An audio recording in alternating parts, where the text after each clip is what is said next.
So what would you like to talk about? Well, first of all, I'd like to be the voice on the periphery. Please and thank you. Lola is the voice on the periphery. She's on the margins. You can't see her. Her audio is not as good. So we're very much inclusive of the marginalized and the peripheral.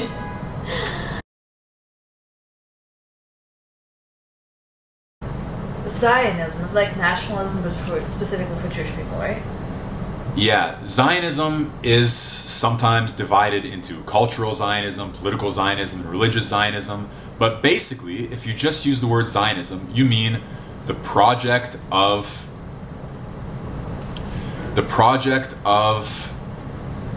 Let's put it this way. Zionism means that the Jewish people should have their own state. That's what Zionism means. Cultural Zionism means that the Jewish people should have their traditional culture as much as possible revived. That means religious texts, the Hebrew language, Jewish traditional outlook, defense of the principle of revelation, respect for the Talmud, for the Hebrew Bible, for Jewish learning, for Jewish communities, for Jewish morals, Jewish principles, and so on. Okay, but why, if you're a Zionist, why don't you get out to and live in Jerusalem? The question is, if you're a Zionist, why don't you go live in Jerusalem? Well, it's not the case that if you want the Jews to have a state, it doesn't necessarily mean that you want to live in that state. You may or may not want to. Those things can be separate. Oh, is it like me being Russian and not really looking forward to living in Russia anytime soon? It's not the same as you being Russian and not wanting to live in Russia anytime soon. You're Russian by virtue of your citizenship because you were born in Russia. Correct? Yeah. You're Russian also. You're also Russian because your family is born in the Soviet Union. You spoke Russian growing up in the household.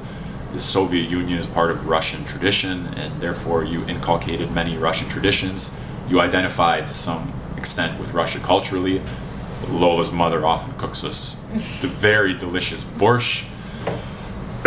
We watch the president's address, the Russian president's address, okay, on the 31st when we celebrate Novy God, or the Russian New Year. Doesn't matter who the president is. Yeah, it doesn't matter who the president is. The point is, these are all basic. Like many Soviet people continue these traditions wherever they end up living. But you're a Russian citizen by virtue of the fact that you were born in Russia. But a Zionist is someone who believes that the existence of the state of Israel is a good thing for the Jewish people, and that the destruction of the state of Israel is a bad thing, not only for the Jewish people, but often for all of humanity. Because very many Zionists don't see Israel as just a state among states, but as an exemplary state to an extent. Exemplary because of exemplary for many reasons. Exemplary because it's the rebirth of a political entity after millennia, the unprecedented revival of previously dead language, because they've made the desert bloom and are one of the world's leading developers of new technologies, just an engine of innovation, and in many respects a promise of hope for all of humanity. Now, obviously, there are people who will hear me say that and say, no, they're the exact opposite, because they have been oppressing Palestinians since their existence, and they're bloodthirsty, and Gaza is the world's biggest open-air concentration camp, and so on. And without diminishing the problem of Gaza and the West Bank and the various causes to that problem and the various potential ways of resolving that problem, I think you can't dispute the making the desert bloom, you can't dispute Startup Nation, you can't dispute the revival of the language, you can't dispute the return to an ancient homeland, and you can't dispute many of the amazing contributions that the Jewish people and Israelis and the Jewish state of Israel have made to humanity. Or if you find them disputable, then as I say, I think you are failing to see the reality because of ideological reasons. Again, I'm acknowledging that there are problems with the West Bank and Gaza, among other things. So, and it's basically, a Zionist is someone who says there are many states in the world. There are many Arab states, there are many European states, and the Jewish people ought to have a state, and now that they do have a state, it's good that they have one. And it should reflect Jewish tradition, and it should be reflective of what's constitutive of Jewish peoplehood, which at least is an ancient biblical history. amongst other things. So that's what it is to be a Zionist. So the word Zionist, my simplest definition is, to be a Zionist is to be someone who supports statehood for the Jewish people. Right, so Zionist and Semite, is it the same thing? Or is that one of those? The question is anti-Zionism the same as anti-Semitism? Yeah. No, usually, without getting into any sort of overly refined scholarly analysis. What? Basically, people say anti-Zionism means that we criticize the state of Israel, and anti-Semitism means that we criticize Jews as Jews. That's what I say, anti-Semitism, right? So some people say we're not anti-Semites, we don't like the state of Israel, but we love, or at least are neutral towards Jews. And many Jewish Zionists say, no, very often criticism of the state of Israel masks criticism of Jews. I'll give you a very brief example. At the conference today, the Jewish Leadership Conference of Jewish Conservatives in Manhattan, there was a speaker who said, boycott, divestment, sanctions movement against the state of Israel primarily affects and is meant to affect American Jews, because American Jewish students, for example, are ostracized, are prohibited from traveling to Israel for study, they get the bad treatment. So who actually suffers? American Jews, not the state of Israel. The state of Israel does not suffer so much from boycott, divestment, and sanction, but Jews in America suffer, especially on campus, from boycott, divestment, and sanction. So this speaker's point was that even though some people say BDS is only against the state of Israel, in other words, it's only anti-Zionist, in fact, because it predominantly affects not the state, but American Jews who support the state, therefore it's anti-Semitic. Does that make sense? That's the basic distinction. Yeah, it goes broader than just the state. And by the way, sometimes, again, out of ignorance and sometimes out of malice, there are those who say, look, anti-Zionism can't be anti-Semitism because there are Orthodox Jews who are anti-Zionist and there are leftist Jews who are anti-Zionist. And if anti-Zionism was anti-Semitism, that wouldn't make any sense, because these Orthodox Jews are Orthodox Jews. They're not Jew haters because they are themselves Jews and Orthodox Jews. But this group indeed opposes the project of Zionism because they feel that the establishment of statehood for the Jewish people should not be the result of human effort.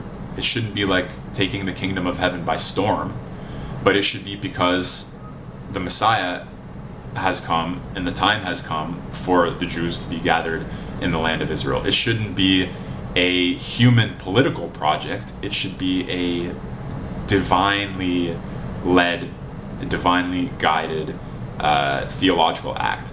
So there are some ultra or very Orthodox religious Jews who see political Zionism as anti-Jewish. There are also religious Zionists who are both Jewish religionists, believers in Revelation and in the Jewish tradition, and supporters of the project of the existence of the state of Israel. And in fact, religious Zionists are sometimes those who spearhead the settlement movement, because they see Jewish settlement in those parts of Eretz Yisrael, or the land of Israel, that are currently regarded under international law as occupied territories, as a matter of the fulfillment of Jewish religious law. So in fact, the position of Jews in the quote-unquote occupied territories differs whether you view that issue through the lens of international law, through the lens of secular Jewish national law, or whether you interpret it or view it through the lens of Jewish religious law, which is called halakha. So you have some religious Jews who are anti-Zionist because they think Israel is a political project, whereas it should have been a messianic project led by divine impulse. You see some religious Jews who support the state of Israel as the fulfillment of a divine promise, and all the more so they think that settlement is a religious mandate. And you see some Jews who, for liberal moral principles, think that Israel is just like any other state and therefore should coexist along a Palestinian state. Does that make sense? So Zionism is basically like you support political statehood for the Jews, but it has its own varieties. But then when by that logic, every single people who deserve a state, just by the virtue of being people who... The question is, wouldn't by that logic you support statehood for every people that doesn't have a state, wants a state? People or... Yeah, so there are more peoples than there are states, and there are more peoples than there can be states. What's the nation thinking about? The Kurds. So that's... some people support the project of statehood for the Kurdish people. And I'm not weighing in on the merits of those claims. But yes, there are peoples who want the state. The Jews were not the only peoples who wanted a state. Many peoples have states, so there are many states that of which you can say they're Arab states. There are many states of which you could say they're European states, and so on. And when Israel was being created,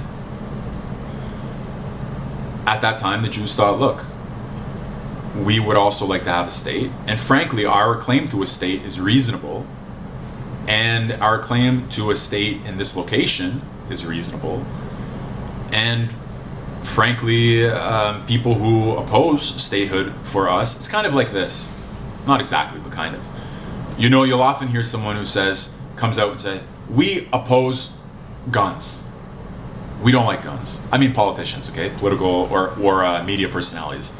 Especially after elevators. Ban guns, get rid of guns, we hate guns, guns are horrible.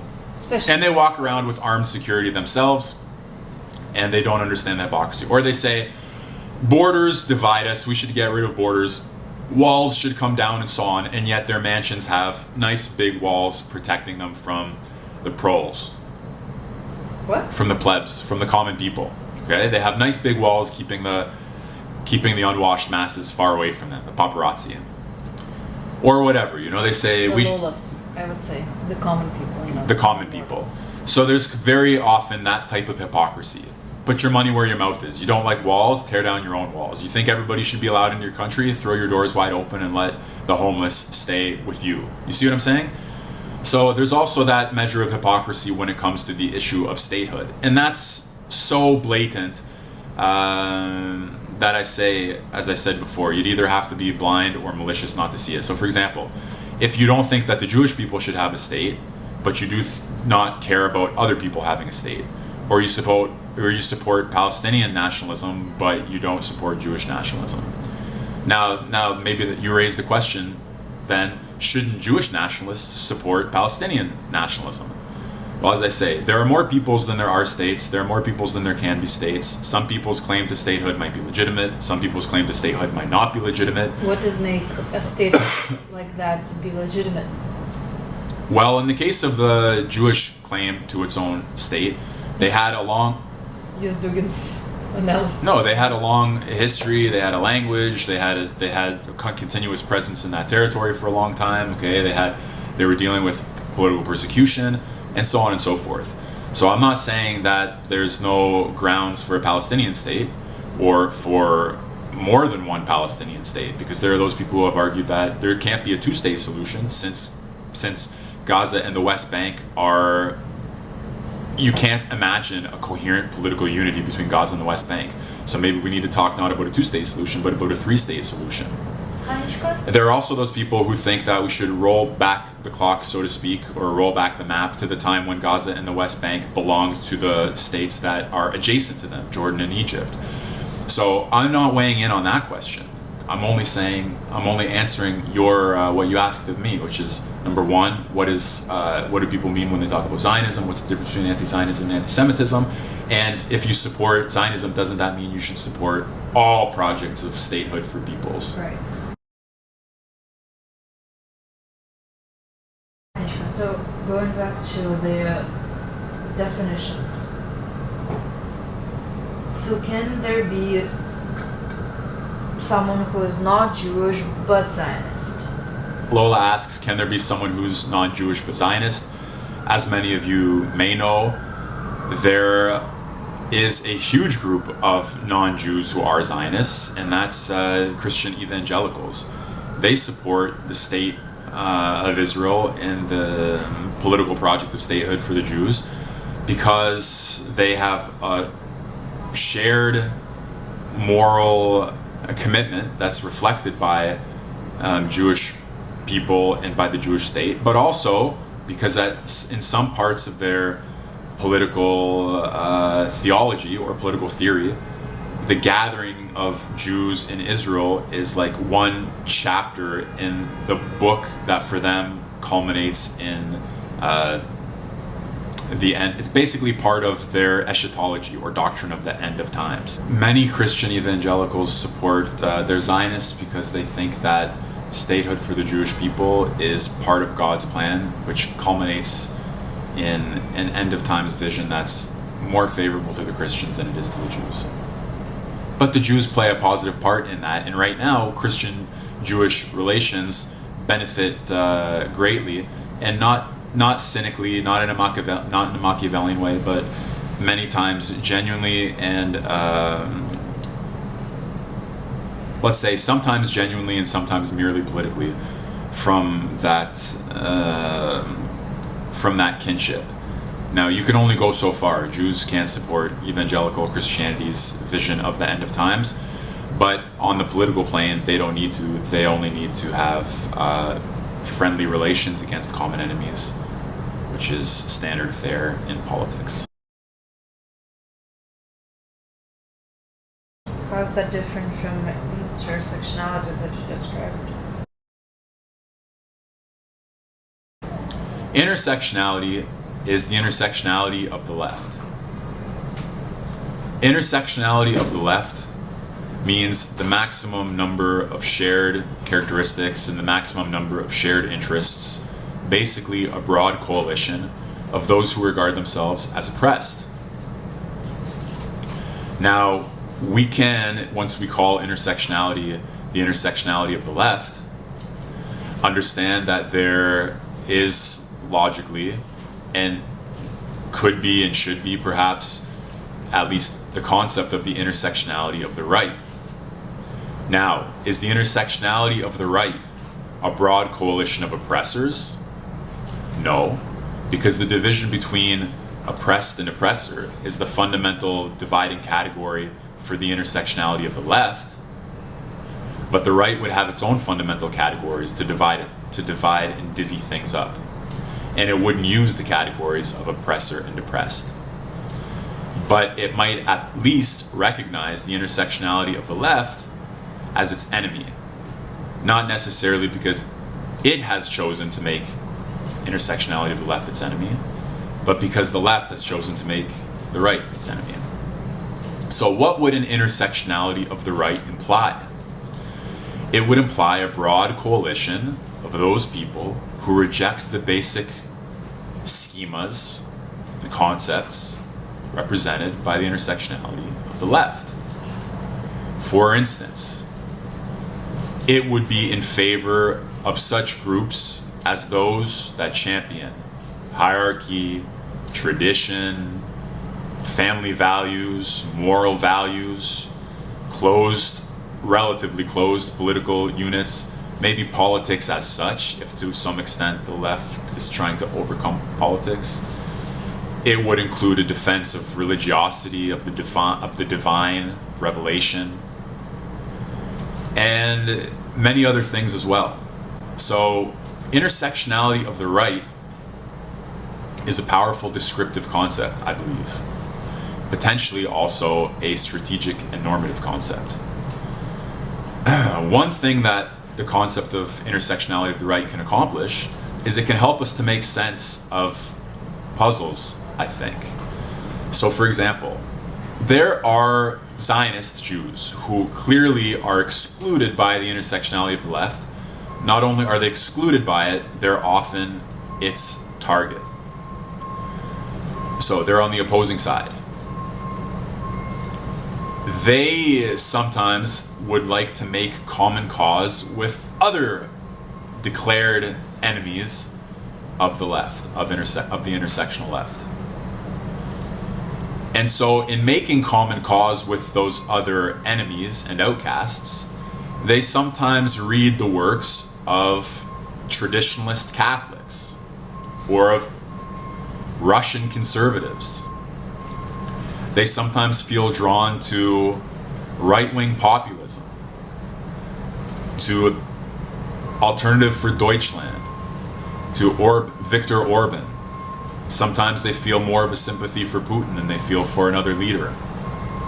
Sometimes they're drawn to Trump and to the Make America Great agenda.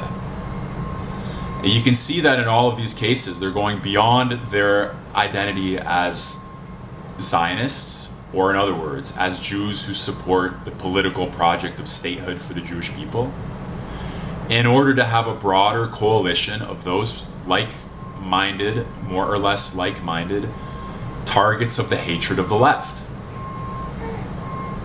To suggest that anybody who goes beyond their own tradition, to look for intellectual resources in other traditions that might at times contradict their own,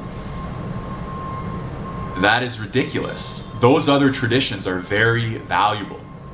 They're valuable in themselves, and they're valuable strategically for the intersectionality of the right.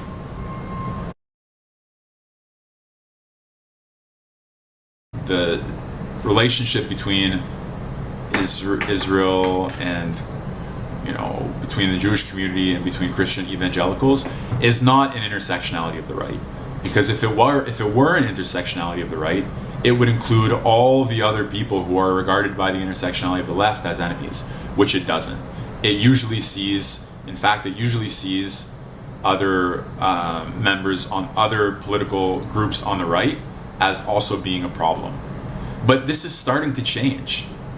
Israel under Netanyahu has spoken warmly about its relations with Putin's Russia.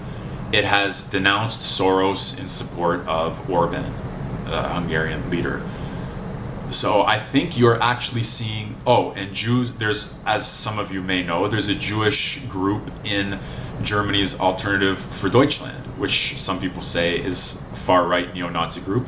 Well, they are not supportive of Islamic immigration, and many Jews who suffer from Islamic anti-Semitism obviously support movements that are, let's say, wary of importing Islamism into their country. Incidentally, if you don't know who Owen Benjamin is, if you don't know who Owen Benjamin is, the blacklisted comedian, it's worth watching. He has a recent special where he makes some very funny jokes about how how Germany outsourced its anti-Semitism. They became very good, tolerant Europeans, said never again, never again, never again, and then brought a bunch of Islamists in to do the dirty work for them. Now, he's a comedian, but he's a smart guy and he's worth watching. So, Owen Benjamin, if you don't know who he is, I didn't know until about 2 weeks ago. Shout out to Big Bear. Very funny. So, Owen Benjamin, I saw him on, I watched when he was a guest on Rubin recently. So I didn't know who he was until 2 weeks ago. Lola told me about him. She said, you gotta watch this guy. I watched one of his comedy specials. Very funny. Very, very funny. And I started listening to some of his YouTube videos, and I am gaining a lot of respect for him. He's a smart guy. He's gone through some very serious blacklisting for saying things that are obviously true, but very prohibited. And he's a man of courage and principle, because it's easy to be scared into submission, to become a spineless little jellyfish when somebody threatens you, and to put your principles in your pocket, shut your mouth, put your head down, and go skulk off obediently. He didn't do that, and it cost him a lot not to do that. He spoke things that were both obvious, and from what I hear, for example, that it's kind of crazy to talk about 3-year-old transgenderism and things like that. Am I going to be the target now of great hatred? Anyways, doesn't matter. Because, who knows? But doesn't matter. Courageous and very, very funny. Okay? And the thing is, I saw on the Rubin report, they had, you know, in Rubin's backdrop, a lot books and artwork and things like that, and there's a basketball. So he looks at it and he says, I'm 6'7" and I can't play basketball. For me, that's a taunt, you know? And I can relate. I'm 6'7". I also don't play basketball, but I've never been on the Rubin report, so there's still one thing missing. Dave. Well, look, I gotta tell you, this is gonna be a long video today. You know, if you've watched my earlier videos or if you know anything about me, that I graduated from the University of Toronto recently with a PhD in political science with some difficulty because 4 people resigned from my dissertation committee over 3 years. Since I work on Alexander Dugan, a Russian political theorist, a supporter of German conservative revolutionary thought, and many other things, as someone who has said some vile comments from time to time on Facebook and elsewhere. He's appeared on Alex Jones, and there are people who have reasons not to like him. But in my view, he's a great lecturer. His lectures when he was at Moscow State University, I thought when I was a student were very good. I learned a lot from them. His books, I translated a number of them, articles, and so on. I learned a lot. I owe Dugan a lot in my education in Heidegger, because if you just study typical Heidegger studies at the university, you'll get postmodern leftism, since a lot of them are left Heideggerians. They all read Heidegger, and they all learned from him, but they all put him into a leftist political perspective, as I discussed in a previous video. Well, Dugan was the first person I encountered who pointed that out, and who actually put his finger on some parts of Heidegger's philosophy that are completely skewed by leftist reading. So I am very thankful to Dugan for many things. I learned a lot from him, even though I disagree with him from time to time on this topic or that topic. Now, I want to say that... I want to say something. Hang on a second, not yet. So 4 people resigned from my committee at the University of Toronto. Give me a second here.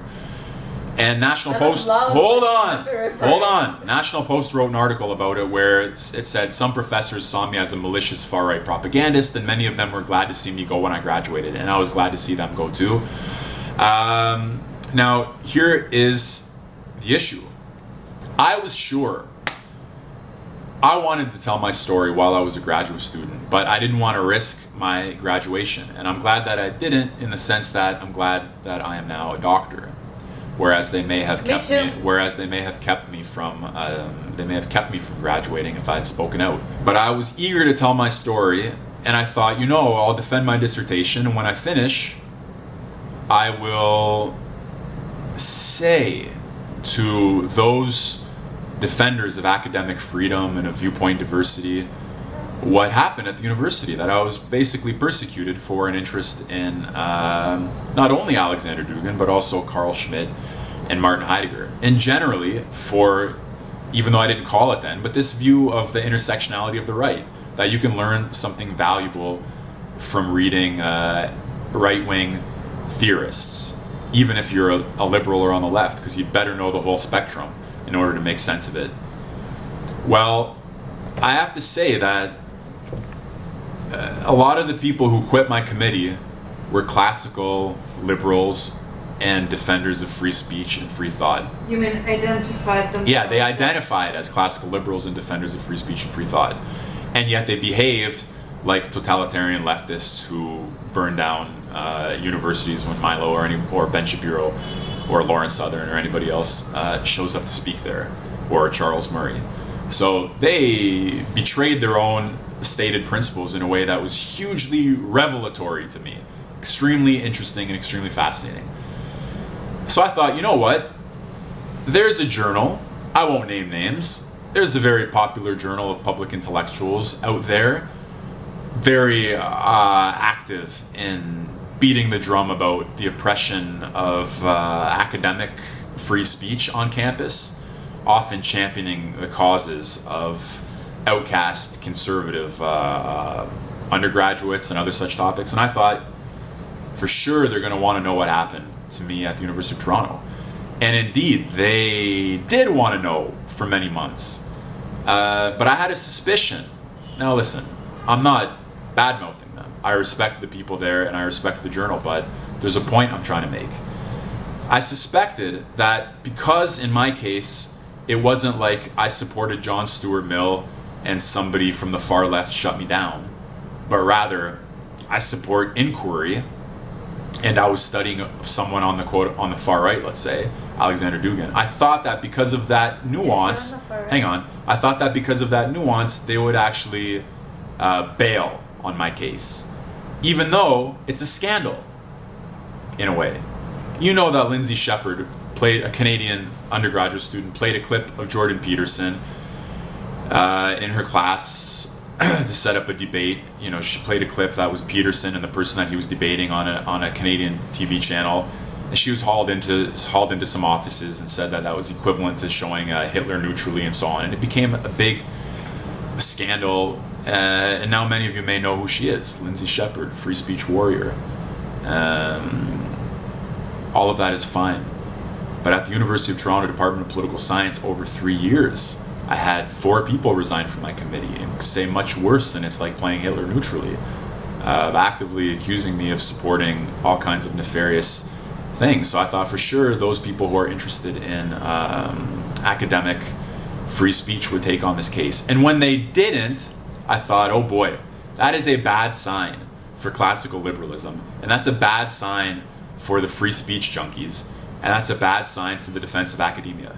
Because if you don't understand that intersectionality of the right is part of viewpoint diversity, if you don't understand that you can't have a defense of free speech and free inquiry if it doesn't include studying nationalist theorists and so on, then you're missing out on something big time. Now, I kind of expected that when this story got out, the intellectual dark web would be knocking at my door saying, come on our show and talk. No? I think you're too good looking for them. You think I'm too good looking for them? They're pretty dapper. You know, they're pretty dapper. Owen Benjamin looks kind of like me, doesn't he? A little bit? No? Not really? At all? A little bit? 6'7"? Well. You should play basketball together. Have you ever gotten that? Anyway, I thought, but you know, I have a concern.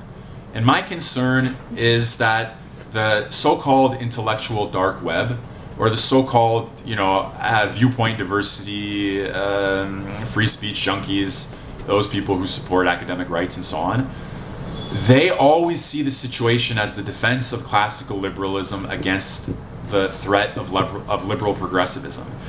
And they're just as willing to shut down the free speech and the free inquiry of people to the right of them as the liberal progressives are to shut down this free speech of the classical liberals. Well, I'm sorry, folks, it doesn't work that way. If you defend free inquiry, and if you defend free speech, and if you write op-eds in defense of John Stuart Mill, like one of the professors who resigned from my committee does in the Canadian newspaper Globe and Mail, and if you think that all of these things must be defended, then you have got to tolerate, perhaps even to promote, at least to know something about what I've called in the videos today, the intersectionality of the right. You cannot forbid the study of Alexander Dugan, Martin Heidegger, Carl Schmitt, Romanian nationalists, and so on. Well, as someone who defends free speech, you can't say, like this guy in The Guardian who was interviewing Zizek recently. I posted on my Twitter. Interesting interview. I don't have a problem with reading Zizek. I reposted the interview and recommended it because I think you can learn something from it. All right? You can learn, as I said, read Derrida, read Zizek, read everybody. Hold on. Nope. Let me just say this thing. So the guy in the Guardian video, he said, if you want me to interview any other philosophers, please leave your suggestion in the comment below, where I'm really interested in getting to know, but no literal fascists.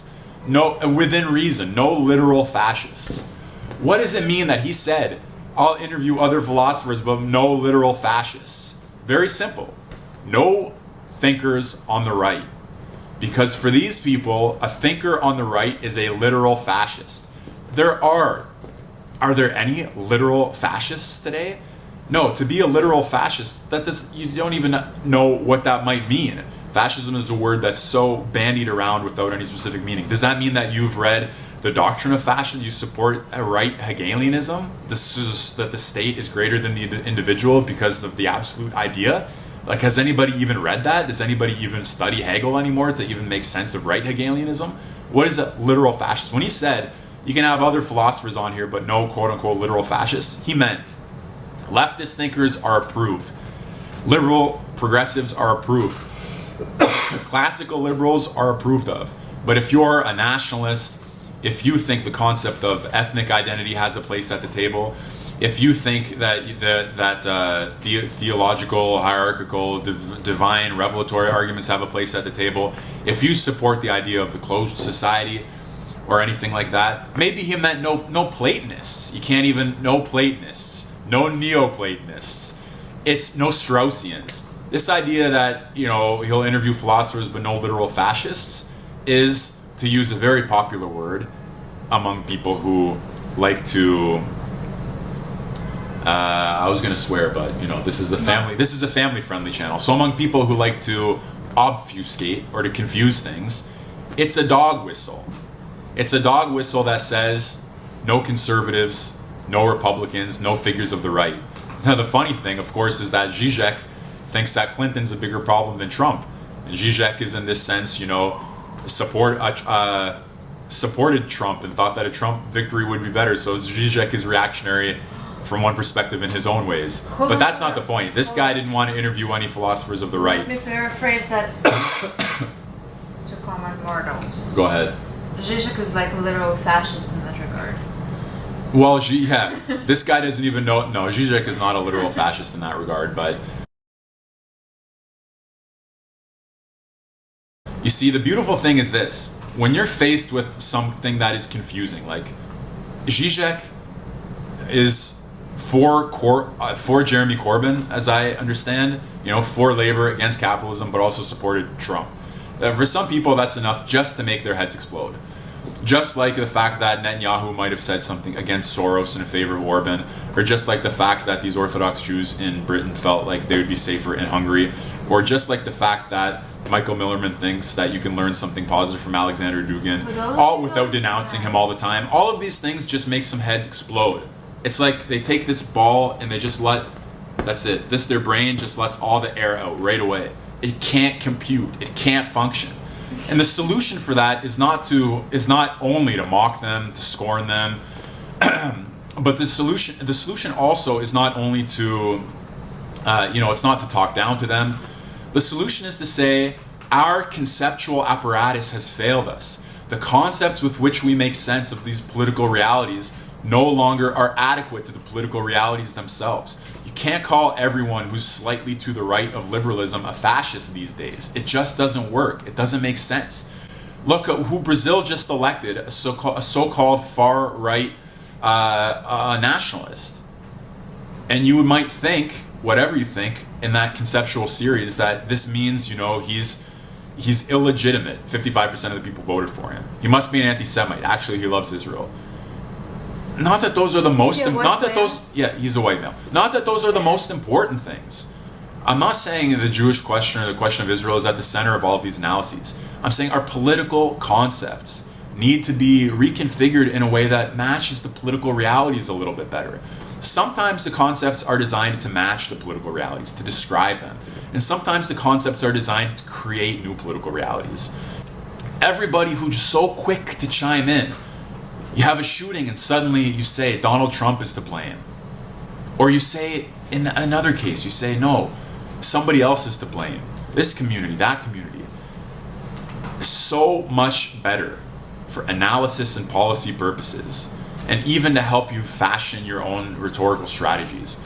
If we slow down and do a better job trying to get our categories right.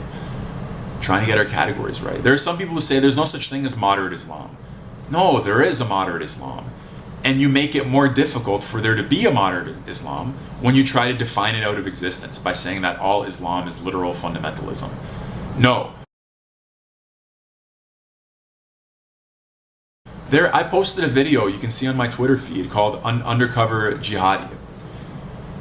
Canadian former radical, a Canadian former Islamic radical who renounced his radicalism, did not renounce his Muslim identity, identifies as a Muslim Canadian, a moderate Muslim Canadian, and he worked for the Canadian Secret Services to help bust a radical Islamic terror plot in Toronto that would have done great damage to the city, and that included a credible threat against the Prime Minister to storm his offices, capture him, and behead him.